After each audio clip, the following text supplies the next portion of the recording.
What's going on, everybody? It is round 2 of Lower the Silverado. So here we are, front end. I've got the front end of the truck up on jack stands and everything. Make sure it's safe. My jack bleeds off, so don't play with it like that.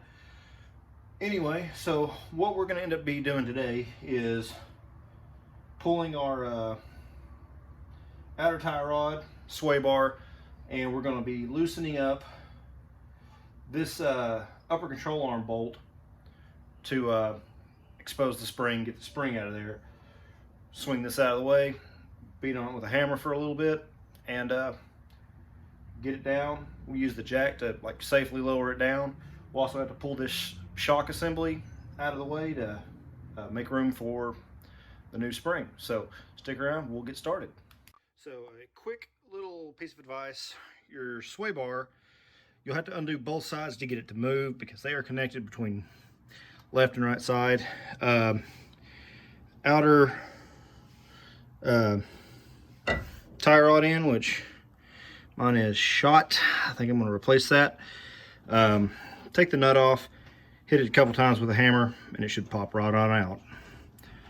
Okay, so we got the spring out, and don't mind the mess. I had a hydraulic or a transmission line leak a long time ago.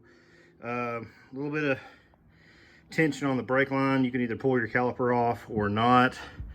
This process, I will tell you, pull the shock first because it will be in your way. The way these springs are clocked, this is the factory spring right here. The tighter woven spring goes up top because it does have a isolator on it for up there, and the bottom has the kind of the not touching the other spring part, and there's a little bit of like a hose or something on that one. But here's a size comparison between a 3-inch and a stock. So I'm gonna throw this in and see what happens. So I decided to get back under here to change out the shocks and put a new, or take out the bump stop on this. I think after I set this truck down, it was actually sitting on the bump stop a little bit. I went with a set of Street Performance from Beltec. As for the fact of whether or not they're actually a drop shock or not, I mean, it's actually really similar to what I had on there as when it comes to like length and compressed height and extended height. There's the old one. It's I don't know how old that shock is, how long it's been on the truck. It was on it when I had it. I've put close to 60,000 miles on this truck in the 7 years that I've owned it. But I went back through here. Probably going to end up putting a shorter sway bar end link on, just because I feel like that's going to be in the way. Probably could stand to be about an inch or two shorter.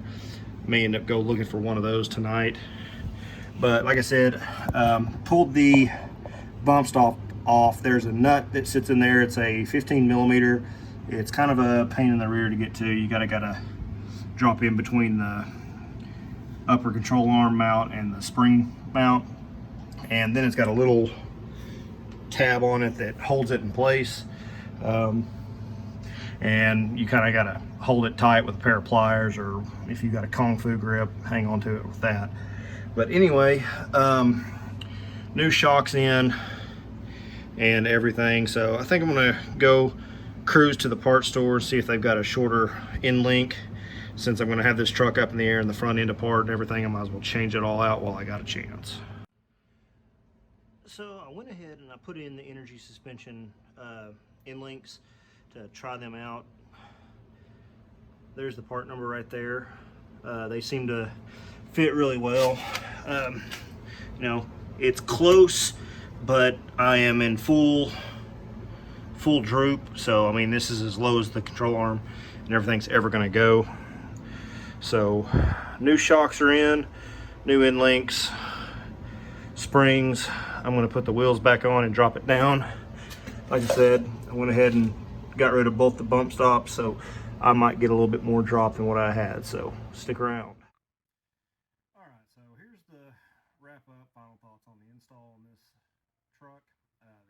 straight edge. Pretty decent kit for the money. Springs were good, hardware is good. Actually, I was really impressed with the hardware. Usually it's some chintzy crap that, you know, it strips out the first time you tighten it down, but it wasn't. Worked out really well. Brackets and everything were really good. I felt like, you know, like I said, I felt like it's a really good quality kit for the money. You know, I started digging around on the internet because the thing about the pinion just kind of bothers me, being that this thing has a super long drive shaft anyway. I don't need this thing to have any other issues than like that. So dig up on their website. They actually do have a website. No install instructions at all. What I did read is use shock extenders and use a 4-degree pinion angle shim. And I'm just like, seriously, put that in the kit.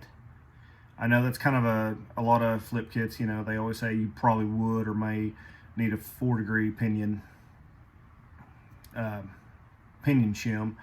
So, I mean, add a little bit of cost to the kit, make it a complete kit. I mean, even if you threw in shocks and all the other stuff, there's still so much little nickel and dime stuff that just doesn't get put into these kits. So I feel like they could have done a much better job at the packaging level, you know. And I know 9 times out of 10 most places like recommend professional install, and I get that, but this kit right here, there's nothing so crazy about this that you have to have any special tools. I feel like if you have a good set of hand tools, that there's no reason why you can't put this thing together in a weekend in your garage. You know, an engine hoist, I use that to pull the bed off. You know, that's kind of one of the things. It's actually a buddy of mine, so I actually did have to go out and borrow that. You know, I used a air cutoff wheel to grind the rivets, to knock the rivets out for the rear plate. But outside of that, you know, nothing really, just no special tools are really needed. It's mostly hand tools, and you know, somebody that's mechanically competent can knock this out and shouldn't have any issue with it. You know, but as far as this is, you know, I mean, not a bad kit for the money. I still need to put some shocks in the back. I got to order some shock extensions. Definitely going to order those 4-degree pinion shims, give that a shot. I may hold off until I get the bed on and everything, and then, you know, get full weight on the truck, and then get under there and measure my working angles on the tranny and the rear end and all that stuff, and just adjust accordingly. I didn't have to do anything different with the rear sway bar like I thought I was. I figured I was going to have to cut the links down and shorten those out a little bit. I think they're going to work just fine as they are. I'll probably have a little bit different idea. Like I said, once I get that bed on there, I'm not 100% sure how much that bed weighs, but you know, I was jumping up on the back of it and everything because it's fun. There's no shock, so it bounces back and forth. So, you know, nothing hit, nothing broke or anything like that. The drive shaft doesn't hit the cross members like you hear a lot of the crew cab guys. They're worried about that. Granted, it's a 3.5, so anything more than that, you know, it may or it may not. But I feel like I've got adequate clearance for that drive shaft. But all in all, you know, the wrap up on this thing, not a bad little kit. You know, I'll probably have to go get it aligned. I need to put some shocks in the front. I just put the stock ones that I had back in there, but I don't know which owner I am of this truck, but it's probably due for a full set of shocks. It's not going to hurt anything. As for putting the front end back together, I didn't have a whole lot of video, kind of got in a hurry. It's pretty much just the reverse order of things. You know, the other side, I found that it's just easier to leave the jack underneath the ball joint, and you know, that way you can get it out and then get you a little pry bar and pry the spring out and everything once you get everything swung over and out of the way. Putting the other one back in, it fits in there great, and then you start just jacking the lower control arm back into place and just kind of guide it in guide the upper control arm into the spindle and put a nut on it and hold it in place, and then you can start tightening it down. You know, a lot of times you'll run into a situation where the shaft will actually spin inside the hole on the spindle. There's actually like a 6mm Allen head that you could put up inside of that shaft to keep it from spinning. That way you can tighten it down or loosen it off, whatever you happen to be doing at the time. So that made it nice. But like I said, I mean, for the most part, this is a very, very straightforward install. Like I installed a DJM on a newer body style truck. They did the full control arms and everything, but everything was pretty similar in the rear end part of it. I know there's a bunch of different style of flip kits that you can go with. You know, I know the DJM one, the way it's set up, you can adjust your pinion angle with the way the brackets are made and everything like that. So that's actually a really quality flip kit from those guys. And I'm comparing apples and oranges. You know, I'm talking about a $800 4.6 drop versus a $175 3.5 drop. So, you know, I mean, you get what you pay for, you really do. But kind of a fun install. Like I said, this is the second truck I've lowered, and I'm glad that, you know, I got a chance to do this. And gonna gather up the rest of the stuff, and I'll probably do some, you know, some follow-up stuff on the end of it. But like I said, not a bad little kit for somebody who, you know, looking to do it on a lesser expensive budget. You know, I haven't driven this thing yet because I still have to bleed the brakes on it and everything like that. I'll probably do a follow-up video for, you know, my thoughts on this dude after, you know, driving it for 3, 4, 5, 6 months, and, you know, let people know what I think. Could Street Edge do a little bit better job? Absolutely. But,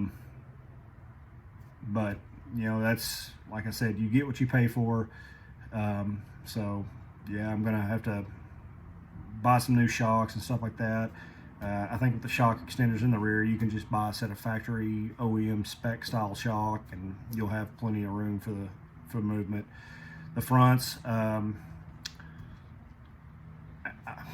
with the spring drop, you're pretty much at the mercy of your Beltec and DJM and whoever makes a drop control spring.